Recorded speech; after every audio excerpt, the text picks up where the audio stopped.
مدتی که الله و انتظاری بنده خدا برایان موندیم که آخرش هم بی نتیجه بود. عبدالنصیر هی درخواست پول میکرده، اینم گفته بود. این همش دروغ.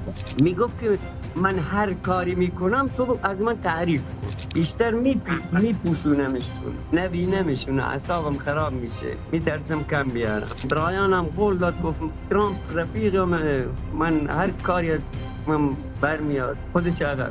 اصلا جواب منم ماها نمیداد.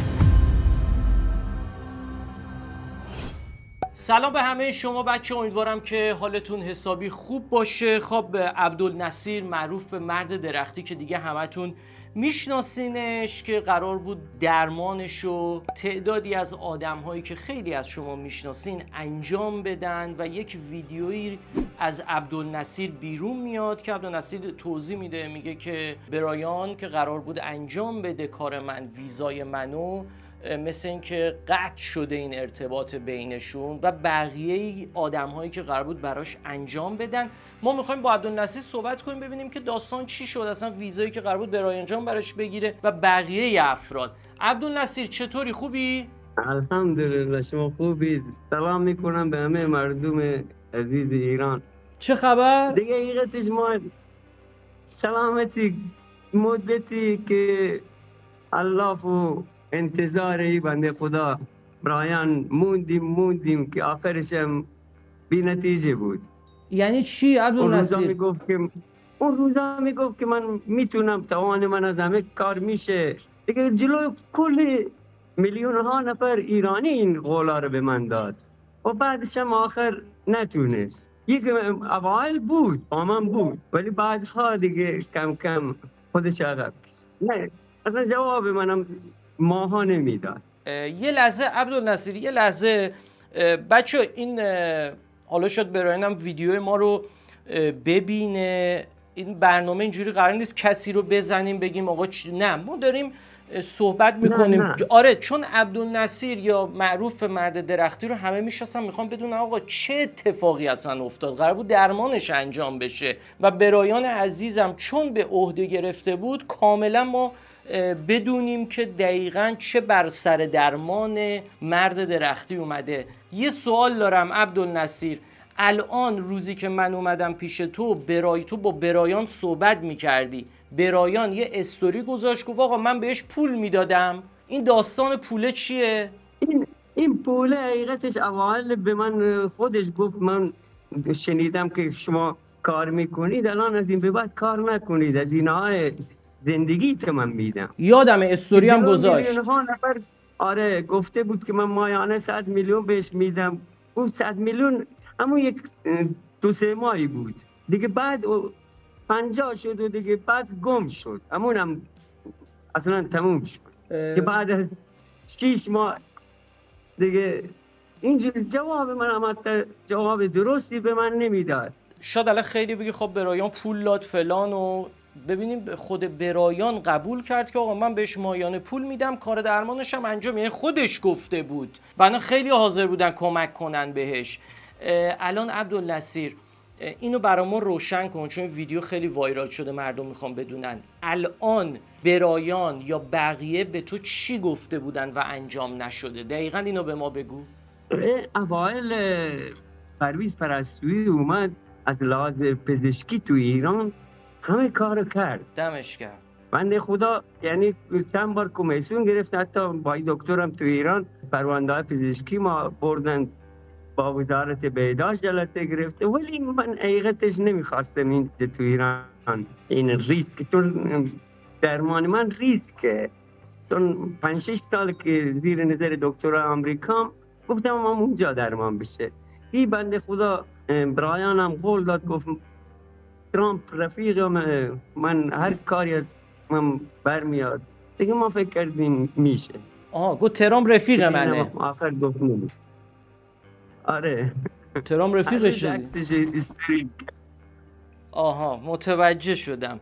دم پرویز پرستویی گرم، چون منم بچه خبر داشتم آقای پرویز پرستویی همه کار انجام دادن. دم این بازیگر سینما تلویزیون گرم واقعا. برای عبدالنصیر انجام داد. عبدالنصیر گفت آقا توی اروپا یا کشور دیگه چون من رفتم آقا با بدن من آشنان یا هر چیزی، من برم اونجا، حقم داشته چون بهش وعده وعید دادن که آقا ما تو رو میبریم برات ویزا میگیریم، منم باشم میگم آقا وقتی فلان کس که اینقدر پولدار و رفیق اون ترامپ هم هست، خب بذار همون برای من درست بکنه، منم باشم این انتخابو. خیلی های دیگه اومده، حتی از بلوچا خود ما اومده اینجا. خب من ردشون کردم اون زمان، گفتم ما همه کارت میکنیم، حتی ویزات درست میکنیم. اون زمان میگفتم حتی این برادران شعبخش خود ما هم اومدن، خب ولی نشد دیگه. من قبول نکردم. من گفتم خب این بنده خدا نفوذش بیشتره اونجا، شاید بتونه. من این فکر میکردم. ببین بعدای جواب منم عبدالنصیر یه چیزی برایان یک استوری میذاره، میگه آقا من داشتم انجام میدادم. عبدالنصیر هی من درخواست پول میکرده، اینم گفته بود. این همش دروغه، این همش دروغه. من همش ازش درخواست ویزا رو میکردم. او خسته شده بود، گفت من نمیتونم. این من در کل منظورش این بود بنده خدا که یه حرف زد، میگفت که من هر کاری میکنم تو از من تعریف کن. من نمیتونستم، من آدم مریضیم، نمیتونم یه سره بیام تعریف کنم که فلانی اینجوره فلانی اونجوره.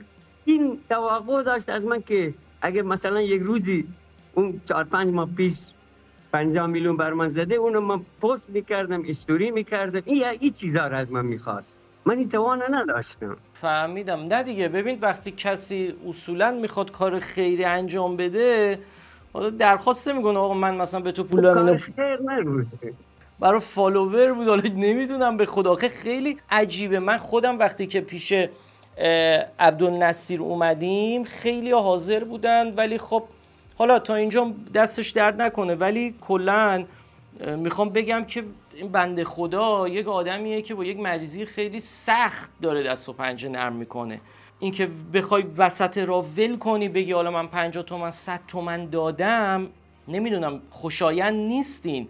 هیچی نکرده. یه موبایل یه باری برام گرفت، اونم تولدم بود، گفت که میخوام برات کادو بفرستن، یه موبایل برام فرستاد، دیگه هیچ. عبدالنصیر موقعی که برایان قبول کرد این کار رو برای تو انجام بده، یعنی به تو گفت بقیه رو رد کن، من همه رو تا ته برات انجام میدم، درسته؟ بله بله. اون زمان تو پشپور بود، تازه وایرال شد، گفت همه جوره من هستم. حتی من ازش مایانه نخواستم، این حرفی بود که خودش گفت. هر کاری گفت که از این به بعد عبدالنصیر داشته باشه استوری میکرد، میگفت کسی دیگه نیاد جلو، من خودم هستم، یادمه دیگه نیاز به کمک نداره. این چیزایی بود که خودش میگفت. عبدالنصیر تا کجا رفت بعد ارتباطش با تو قطع شد؟ یعنی مثلا اون مایانه رو داد، بعد تو گفتی آقا ویزا، تکلیف ویزاتون چی شد؟ این تکلیف ویزا ما بهانه میکرد جنگ و نمیدونم چی، ولی قبل از جنگ این جواب آنچنانی به من نمیداد. یعنی قبل از جنگ از تب و تاب که پیجت یکم افتاد و اونام یه مقدار سرد شدن، درسته؟ آره. اون موقع تازه این توقع داشت که من هر روز بیام تعریف کنم ازش. به من میگفت تو از من تشکر نمی کنی. من میگفت بنده خدا من چجوری با تشکر، من میگم دست در نکنه. او منظورش این بود که من پست کنم، استوری کنم، ولی من نمیتونم. ما یک طرفه نمیریم. اگه برایان عزیز حالا برنامه رو میبینه، ایشون هم اگه توضیح داره میتونه بیاد صحبت بکنه که آقا داستان چی بوده واقعا، چرا ویزا گرفته نشده، چرا آره. اگه پولی داده شده، گوشی داده شده. من یادمه که آقا استوری کرده بود ایشون که آقا همه چی ایشون دیگه با منه. حتی آیسان هم استوری کرد آقا دم برایان گرم که به عهده گرفته. برای همین خب دیگه کس دیگه نمیاد جلو. ما خودمون دعا کردیم، گفتیم آقا دم برایان گرم اومده جلو. و خیلی اگه برایان این برنامه رو میبینه، بچه میبینه خیلی ها الان اصلا عصبانیان آقا چه اتفاقی افتاده، چرا این بنده خدا ول شده ویزا، چون خیلی ها دنبال این بودن براش انجام بدن. رو صحبت ایشون دیگه بقیه کنار کشیدن. برای همین ایشون هم بیاد توضیح بده آقا چه اتفاقی افتاد، چرا دیگه ادامه ندادی. نمیدونم واقعا. الان عبدالنصیر به من بگو که چه کاری باید انجام بشه برای تو؟ من حقیقتش میخواستم خودم اقدام کنم، چون از ایناش حقیقتش ندارم که هیچ اقدامی بکنم، حتی وکیلی بگیرم که بتونم مثلا با یک سفارت روبرو بشم، از ایناش ندارم. میخواستم الان خودم اقدام کنم از این به بعد، امید خدا با کمک مردم انشالله. خب یه سوال ازت دارم، قبل از اینکه بخواد این اتفاق بیفته اصلا برای تو برای ویزا اقدامی شده که اصلا ویزا میدن نمیدن؟ تا چه مرحله جلو رفتیم؟ من دعوانامه‌امو گرفتم این زمانی، حتی یه بار تو این جلسه که ما با دکترا داشتیم برایان هم شرکت کرد با دکترای من، اونجا صحبت کردیم، حتی دعوانامه‌های من فرستادن دوبه، ولی به بعدش قرار بود که این بنده خدا کاری بکنه ولی کم کاری کرد. نمیدونم جریان چی شد، میگه سفارت ویزا نمیده، نمیدونم، جواب درستی به من نمیده. خب دعوتنامه که تو بیای بری دبی، از دبی بری آمریکا، متوجه نشدم. نه، دعوتنامه هم از آمریکا فرستادن دبی سیستمی از بیمارستان NIH. خب وقتی فرستادن، خب عبدالنصیر وقتی دعوتنامه فرستادن یعنی انجام شده بود، باید میرفتی؟ آره گفت ولی ویزا دبی به بعد نمیدن، سفارت قبول نمیکنه دیگه از این حرفا، چون دعوتنامه هم از آمریکا اومده بودن. دعوتنامه اومد دبی، یعنی گفت به تو ویزا نمیده که تو بری دبی؟ آره. یعنی چی؟ خیلی پیچیده است عبدالنصیر این قضیه. من خودم موندم، دعوتنامه هم از خود آمریکا اومدن، دبی به بعدش نمیشه. من همینو دارم میگم، آخه چی شده؟ من متوجه نمیشم، چون فقط برایان استوری گذاشت که آقا از من هی کمک مالی میخوان، هی من اینو ندارم اونو ندارم، همچی چیزی رو برایان استوری کرده. نه اینا چیزایی که داره میگم این بنده خدا من نمیدونم، من خدایی نمیخواستم اصلا آبروش بره، چندین بارم بهش گفتم آقا برایان از من دارم مردم میپرسن. آره دیگه دارم میپرسن که داداش چیکار کرد، تو چیکار کردی؟ این جوابی به من نمیداد، میگفت که مثلا اعلام کن بگو برایان کنارمه، اینجوره مایانه به من میده. من گفتم مردم مایانه رو نمیخوان که از من بدونم، میخوام بدونم من برای درمانم چیکار کردم، اینو چیکار کردی، ولکو مایانه رو. این چسبیده بود به همون مایانه که 5 ماه پیش داده. فالوور زیادی هم آخه گرفت عبدالنصیر، با ویدیوهای تو فالوور بسیار زیادی هم گرفت. من نمیدونم آخه باید توضیح بده ایشون چی اتفاقی افتاده. ما خدای نکرده اصلا قصد چی نداره، چون مردم میخوام بدونن چی شده. من نمیخواستم خدایی حتی آبروشم. نه اصلا بحث آبرو نیست عبدالنصیر، تماس بگیر، اصلا بحث آبرو نیستش، اصلا بحثی که آبرو، ما میخوایم بدونیم چه اتفاقی افتاده، چون اصلا این بحث آبروی کسی رو بریزی نیست. یه قضیه خیلی مهمه، یک مریضی رو تو داری که اصلا تعداد بسیار کمی در دنیا این مریضی رو دارن، کل 80 میلیون آدم ایرانی فارسی زبان ها همش دارن میپرسن. امروز هم من با تو ارتباط گرفتم، خدای من شاهده، چند جا به من گفتن عبدالنصیر ویدیو گذاشته که آقا برایان ول کرده، منم جوری موندم، هی به من فشار آوردم، من دیدی زنگ زدم بودم آقا چی شده بیا صحبت کن. اصلا بحث آبرو نیست، بحث یک مریضیه که آقا عجیب غریبه و باید تعیین تکلیف بشه که چی شده. خب الان عبدالنصیر تو چه مرحله ای هستی؟ خودت داری پول جمع میکنی؟ چی شد؟ آره میخواستم میگم من الان حتی پولی که یه وکیل بگیرم بدونم سفارت نوبتی بزنم ندارم، میخواستم پول جمع کنم که خودم اقدام کنم، از این به بعد با امید خدا هر کاری بکنم تو پیجم میذارم که کل مردم ببینم دیگه، وصل کسی نباشه، به اختیار خودم باشه. فهمیدم. تو الان عبدالنصیر کسی رو پیدا کردی بخواد این مراحل رو بره جلو؟ نه هنوز، ولی درست میکنم. آره خب بچه من تو کپشن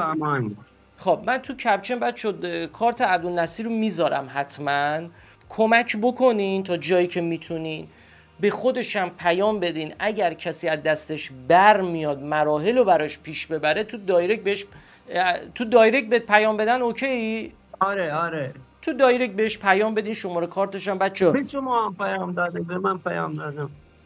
آره به خودت هستن. به داداشت فرقی نمیکنه. منم شماره کارتتو میذارم، حتما بچه کمک بکنین بتونه کارشو پیش ببره، انشالله که بشه. و خود برایان هم اگه صحبتی واقعا داره چی شد چه اتفاقی افتاده بیاد توضیح بده. خیلی ها دوست دارن آقای برایان بدونن چی شده، چه اتفاقی واقعا افتاده. عبدالنصیر به ما بگو الان مریضی در چه حد؟ اوت کرده، بیشتر شده، چجوری شدی؟ آره بدتر شده، بیشتر میپوشونمشون، حتی نبینمشون اعصابم خراب میشه، میترسم کم بیارم. عبدالنصیر الان اون تایمی که من اومدم پیشت اینجاهات زیاد نبود ولی الان آوردی بالا اینجا همه پر شده که آره بزرگ شدن. ای بابا ای بابا. بعد خونم میاد؟ آره زخمی میشم. عبدالنصیر تو همومینا چی جوری میری واقعا الان؟ من 3-4 مرحله دارم. نه بابا 3-4 مرحله میری. یعنی نباید بهش آب بخوره دیگه ما معلول میزنم اینا رو. ای بابا خیلی سخته، به خدا خیلی سخته. عبدالنصیر ممنونم ازت، انشالله که ما با هم در ارتباطیم. حالا خبرها رو ازت میگیرم، من برای مردم آره میذارم تا جایی که بتونم، کاری که از دست من برمیاد انجام میدم. بچه پیج و شماره کارت عبدالنصیرم براتون گذاشتم، تا جایی که در توانتون هست انجام بدین. خودش گزارش تو استوری میذاره، منم هر از گاهی باش ویدیو میگیرم، یه گزارشی براتون میگیرم که در جریانش باشین. ممنونم ازت، زنده باشی، خوشحال شد. قربونت، خدا نگهدار.